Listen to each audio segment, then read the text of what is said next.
Here's a question. What if the reason you keep failing tests has nothing to do with how smart you are, and everything to do with the question you're asking?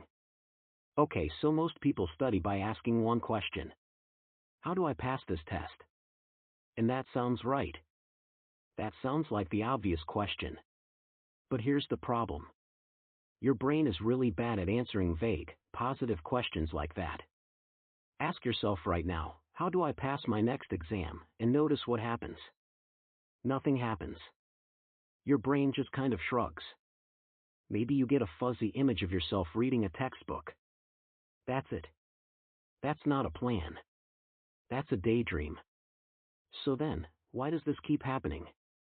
Why do smart, hard-working students still bomb tests they swore they were ready for? It's because they're using the wrong direction. They're pushing forward into a fog, hoping they'll bump into the right answer eventually. And the harder they push, the more tired and lost they get. Sound familiar? There's a mental model that flips this whole thing around.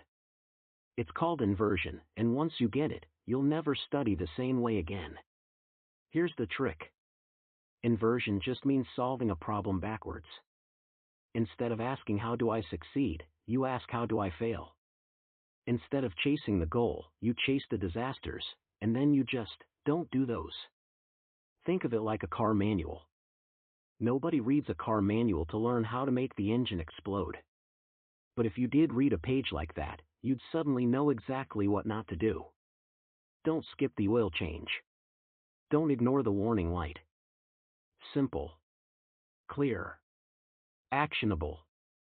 Inversion works the same way on your brain. This isn't some random internet hack, by the way. Charlie Munger, one of the sharpest investors who ever lived, used this constantly. His whole approach was, invert, always invert. He didn't ask how do I get rich. He asked how do people go broke, and then he avoided every single one of those traps. And get this, mathematicians have used the same trick for centuries. It's easier to prove something is impossible than to prove it's true. Working backward from failure is just faster.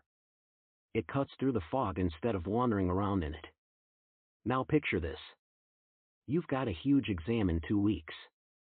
You would open the textbook, highlight some stuff, feel productive, and close it an hour later having learned basically nothing. New you does something different. New you sits down and asks one question. How would I guarantee I fail this exam? And the answers come fast. Cramming the night before. Never testing yourself, just rereading notes and feeling falsely confident. Studying in bed with your phone next to you. Avoiding the topics that confuse you because they're uncomfortable. Not sleeping. Not eating. Panicking the morning of. See what just happened? In 30 seconds you built a more useful study plan than an hour of highlighting ever gave you. Because now you know exactly what to avoid. No cramming, so you space it out. No blind rereading, so you quiz yourself instead.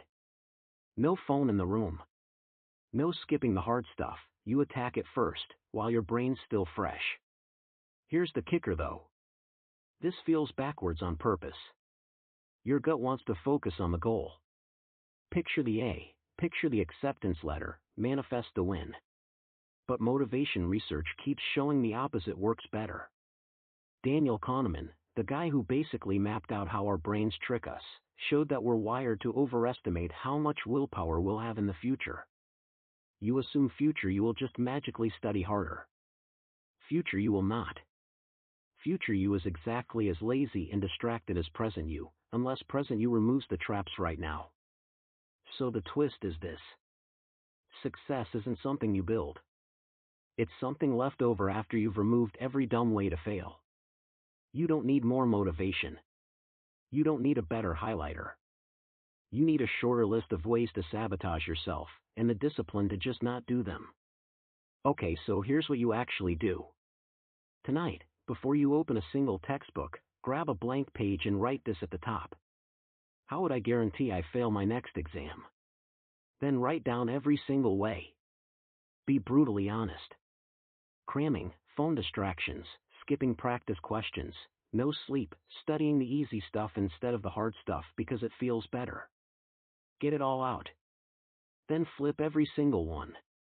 That flip list, that's your study plan. Not some generic one from the internet. Yours. Built from your actual failure points. And do this before every big test from now on.